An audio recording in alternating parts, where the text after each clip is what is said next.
In just a moment, X minus 1. But first, a quiz program does not always improve your IQ. But what's an NBC radio quiz program? Well, you can be sure it'll improve your disposition. Yes, NBC offers listeners a laugh lesson every Wednesday night with two fun-filled question-and-answer shows. One is Truth or Consequences, and though you may never learn why a chicken crosses the road, you'll howl as contestants perform the stunts dreamed up by MC Jack Bailey. The other is You Bet Your Life, and with a quizmaster like Groucho Marx, your good time is always guaranteed. Hear Truth or Consequences and You Bet Your Life with Groucho Marx tomorrow. Now stay tuned for X minus 1 on NBC. Countdown for blast off. X minus 5, 4, 3, 2, X minus 1, fire.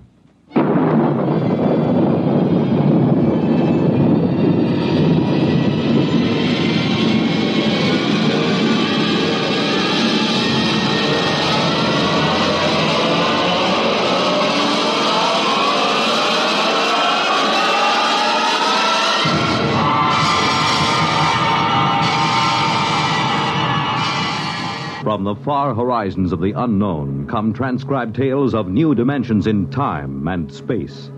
These are stories of the future, adventures in which you'll live in 1,000,000, could be years on 1,000 maybe worlds. The National Broadcasting Company, in cooperation with Galaxy Science Fiction Magazine, presents X minus 1.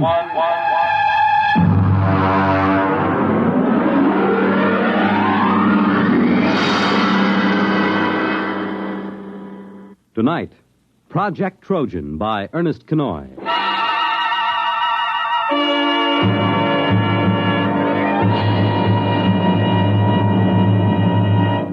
Most of the greatest contributions and biggest messes in history have been made by two kinds of brains, the devious and the literal.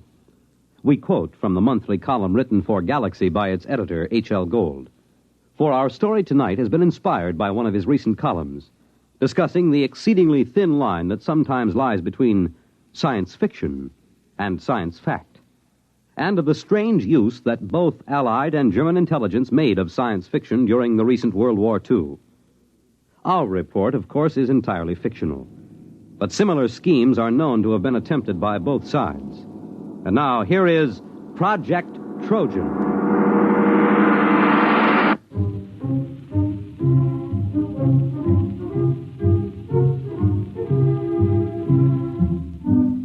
The idea of Project Trojan was originally conceived in February of 1943. The Intelligence Plans Commission, an adjunct to Joint Army and Naval Intelligence, was under the command of Colonel Sir Harold Bostwick. The first antecedent of Project Trojan occurred on an afternoon in February. Corporal Arthur Muggeridge was serving tea to Lieutenant Maurice Withering and Captain Amos Mackenzie. Here you are, sir. That's real butter on the bread. I won 5 pounds of it from one of those Yank mess sergeants over at the Crown and Land. Oh, butter, eh? Aye, sir. Mackenzie.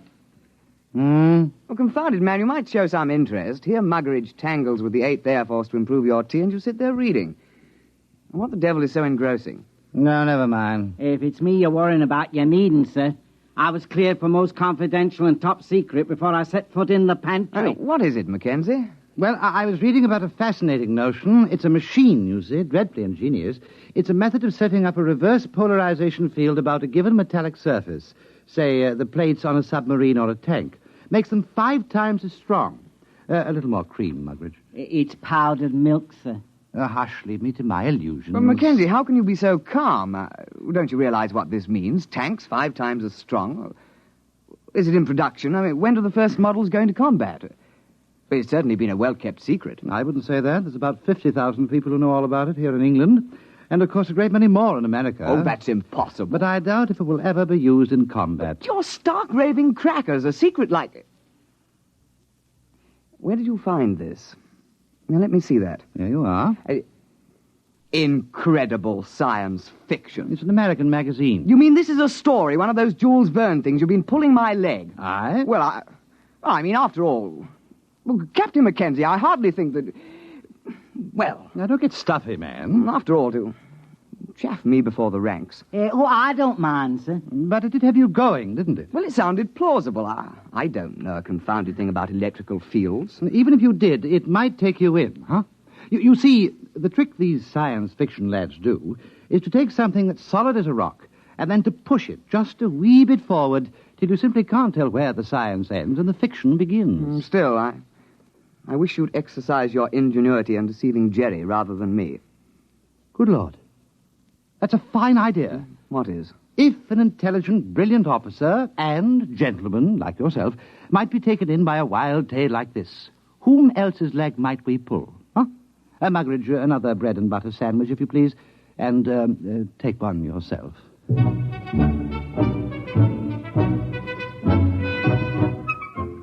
Lieutenant Withering and Captain Mackenzie worked out preliminary plans for Project Trojan and presented them at an appropriate time to Colonel Sir Harold Bostwick. Well, sit down, Withering, Mackenzie. Oh, thank you, sir. We had breakfast. I understand Corporal Muggeridge has been playing darts with the Yanks again. There are fresh eggs for breakfast. We've had breakfast, sir. Oh, well, then. We have a plan, sir. Oh, capital.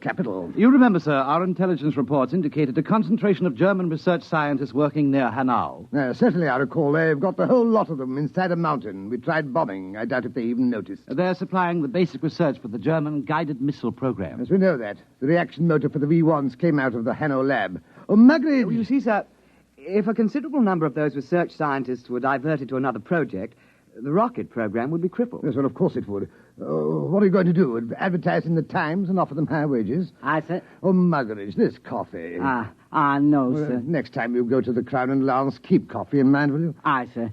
Only the Yanks are getting fair dives at darts. It was touch and go with the eggs. Oh, we can only expect you to do your best. I'll try, sir. Well, now, come to the point, gentlemen. Suppose the Germans got hold of one of our top new development weapons.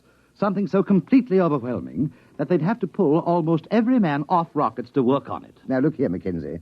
Those Jerry scientists are not exactly playing about with small boys' chemistry sets. They're a cut above our own chaps in several fields. What makes you think you could plant something on them? Science fiction, sir. I beg your pardon? You see this magazine? Yes, incredible science fiction. What's that chasing that girl there? That's a Martian, sir. You can tell by his tentacles. Mackenzie, are you stringing this along preliminary to applying for compassionate leave on the grounds that you're overworked? No, sir. It's a good plan. We invent a weapon that might exist but doesn't.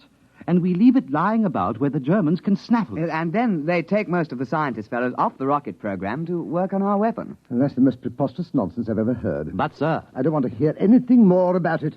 Yes, sir. I suppose she was right.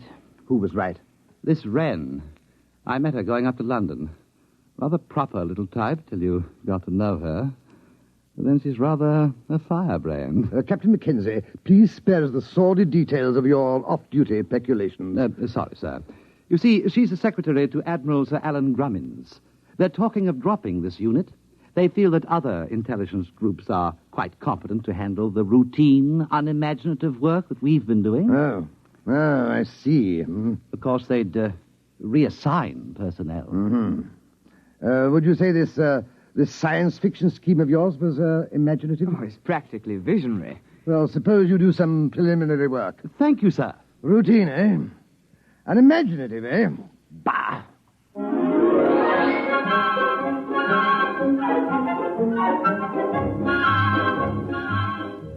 On the 14th of February, preliminary work was begun on Project Trojan. At first, Lieutenant Withering and Captain Mackenzie worked alone, researching the source material of the project. Slamming the firing keys, brick blasted down on the Krull warship. Bright beams of crisp destruction lanced out from the giant dreadnought and licked along the plates of bricks one-man scout. Nothing in that one. What have you got? It's a story about two robots who fall in love. What's the name of that Johnny who came closest? Herman. Jad Herman. He got half a dozen ideas that are close. Where do you suppose he is? Somewhere in the States, I suppose. That's no use, then. Why? Look, man, perhaps we can put a query through Central Chafe Intelligence. The Yanks ought to be able to dig up this Herman chap for us. No. It's worth a try.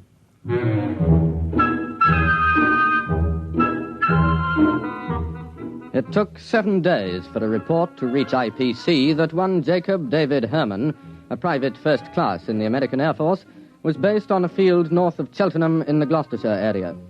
Lieutenant Withering and Captain Mackenzie requisitioned transport and visited Herman at his place of duty. You don't mind if I go ahead with my job, do you? I gotta have this place ready for inspection by 1300. Go right ahead. Hand me the cleaning powder, will you, please? Oh, yes, very well. Say, what do they put in porcelain in England? You break your arm trying to get it clean. Private Herman, you are Jad Herman, writer? Yeah, that's a pen name, Jad. I use it for SF stuff. I used to write for the Confessions under the name of Cynthia Herman. I remember one article. I was saved by the YWCA from a life of shame. We're interested in your science fiction articles at the moment. Oh, yeah?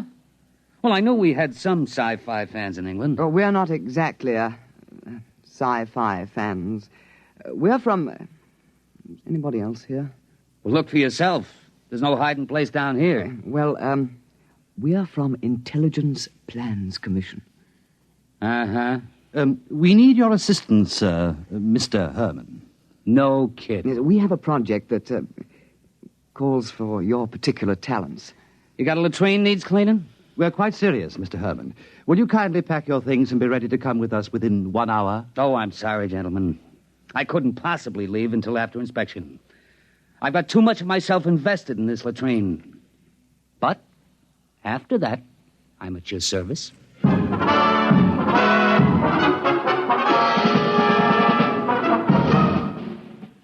Private First Class Jacob D. Herman, 329-62126, was transferred on special detached duty to Project Trojan, and after briefing was set to work on basic plans. Oh, look, Mac, here's the way I see it. If you want to con a scientist, you got to be pretty straight all the way. You can't get away with more than one phony step in the process. Precisely. Now, here's the way I see it. It's a focusing beam weapon. The electronics on that are square. I used it in a story about 2 years ago. Feinschreiber at MIT and Temple and Westover at the Bell Telephone Laboratories worked out the basic field formulas. Oh, you mean it's real? Well, up to a point. Everything's on the level till you get to the catalytic action on the grid. Now, that just won't work. It's a basic problem in physics, and it makes the whole thing impossible. But don't the Germans know that? Oh, sure. You see, you make up plans for the weapon, call it a death ray. You let the Germans steal everything but the catalyst formula. They'll think we've got it licked, and they'll break their necks trying to duplicate it before we put the weapon in production. I see. But we can't call it a death ray. Well, how about projector, electronic grid deflecting, type 3? That has a braw ring to it, my lad. I've got the basic idea of the thing, but you'll have to get some of your science boys to work it out. Oh, we'll put a requisition into the Manpower Commission in the morning.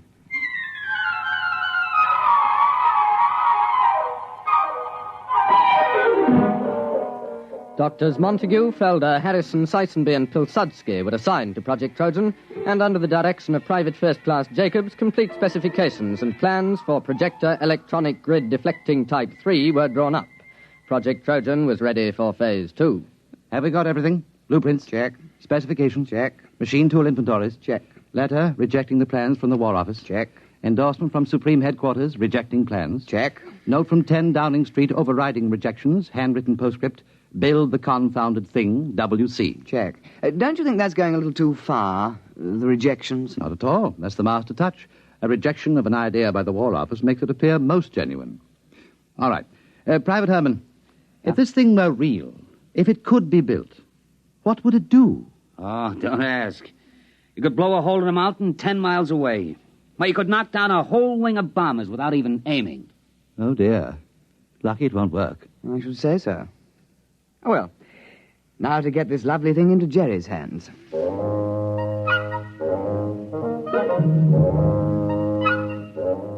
Phase 3 of Project Trojan was commenced on the 15th of March, 1943.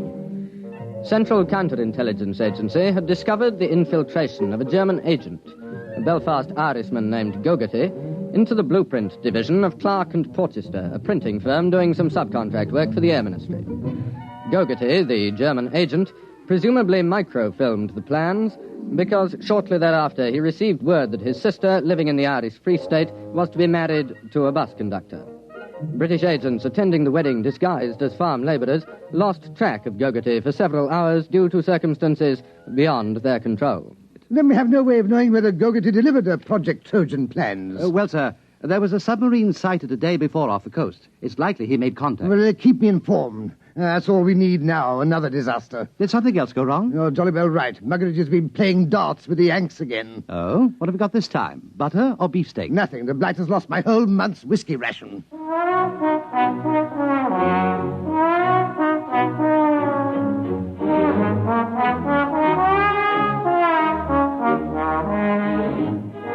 Now the cover operation supporting Project Trojan was undertaken.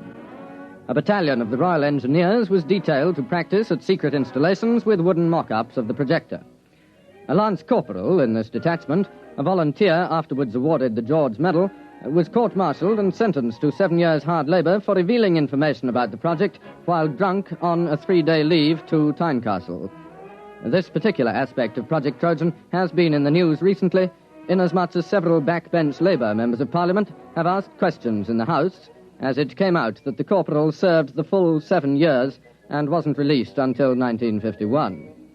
The Home Secretary explained that this was an unfortunate oversight, and there were jeers from the opposition, with Mr. Honorin Bevan taking the occasion to call for the resignation of the government.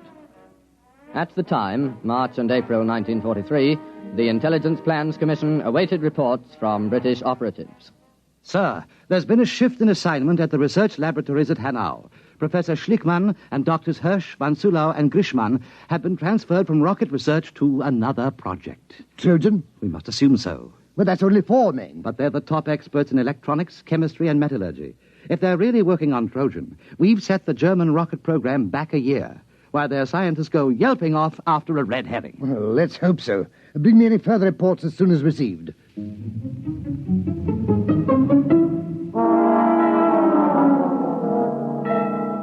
British intelligence reports, filtering back through occupied Norway and neutral Sweden, continued to indicate the success of Project Trojan. 4 more top scientists were known to be transferred from the rocket research base at Peenemünde to the Hanau laboratories. Definite knowledge was obtained that the new assignment was a startling new weapon, agreeing in detail with Project Trojan. What a sally, Mackenzie. What a stunt. Yes, sir. We shall have to have a little party to celebrate. We'll have that Herman chap in for a drink. I'm sending Muggeridge off to play darts with some of the Free French over at Germain Manor. He ought to be back soon with the champagne.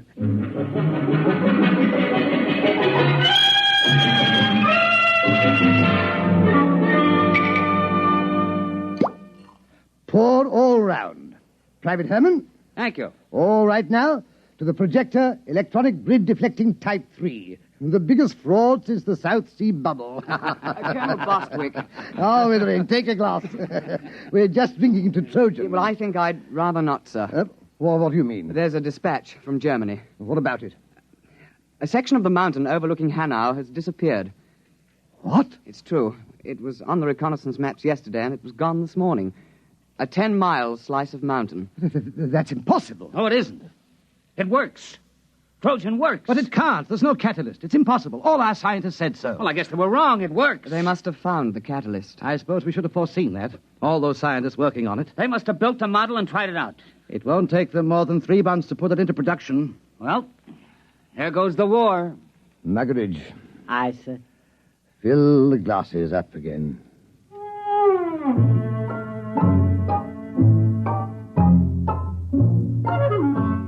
Intelligence Plans Commission now waited for additional dispatches concerning the reaction to Project Trojan in Germany. It was decided as a matter of policy to confine knowledge of these latest developments to the personnel of the project. Anything new, Mackenzie? No, sir, except that aerial reconnaissance confirms the damage to the mountain at Hanau. It's not quite as extensive as the first dispatch, but it is a bit of a hole. Oh, what do they think caused it? The Air Ministry seems to feel that an ammunition dump must have blown up. Couldn't that be it? I'm afraid not, sir. We have an intelligence report about several captured British and American tanks being brought to Hanau for testing. They were spotted the next day, completely destroyed. Trojan? Trojan. There's been an alert at factories producing parts for V1 and V2 rockets to prepare for retooling. Going to make the projector? It would seem so, sir. Well, I suppose I'd better go up to London tomorrow and make a clean breast of it. I'm afraid so, sir. Well, that's the end. Seems rather unsporting, doesn't it? Just handing the war over to them. I hate to think what the War Office will say. Not to mention the Prime Minister.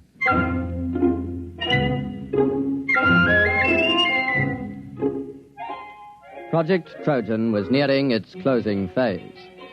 At precisely 0600 the next morning, Colonel Sir Harold Bostwick ordered his staff car and, taking a thermos of tea, proceeded to leave his office. Just before the staff car got underway, Lieutenant Withering appeared with another dispatch, accompanied by Captain Mackenzie and Private Herman. Colonel Bostwick, sir. Wait. So what is it, Withering? Another dispatch. No, don't, please. It's bad enough. There's been another disaster at Hanau. They knocked another mountain with our little present to them? No, sir. They've knocked themselves out. What? The laboratory under the mountain. It's exploded. It has? Went up like a Roman candle. We've got pictures. There was a flight of mosquito bombers over at the time. What happened? The projector. It backfired. How do you know? It had to. That's why the catalyst is impossible. You see, the metal fatigue on the grid is a function of... Never mind. Are you sure? Yes, sir. We have a reliable agent's report. The Germans are completely confused. They were operating the projector under a top-secret designation. Nobody knew any of the details except the dozen scientists working on it. And they were inside the laboratory when it blew. Our man was in the rescue squad.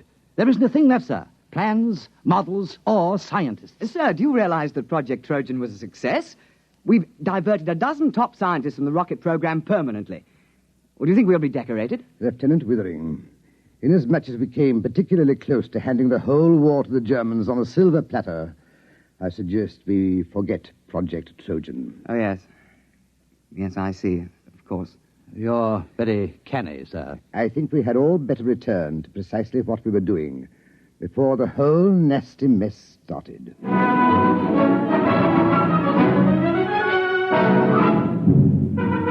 The final phase of Project Trojan was completed on the 22nd of March, 1943.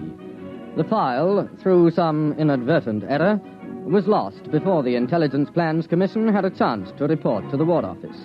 All personnel returned to their previous assignment. All right. No splashing on the floor. I gotta get this latrine ready for inspection by 1300.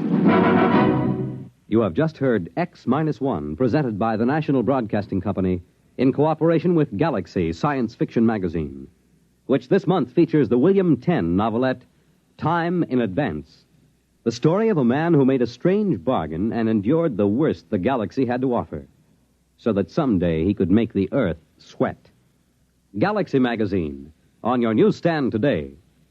Tonight, by transcription, X-1 has brought you Project Trojan, an original story by Ernest Kenoy based on an idea contained in an editorial in Galaxy written by H.L. Gold. Featured in the cast were Burford Hampton, Alastair Duncan, Ivor Francis, Alfred Shirley, Bill Quinn, and your narrator was Alfred Hislop. Your announcer, Fred Collins. X-1 was directed by Daniel Sutter and is an NBC Radio Network production.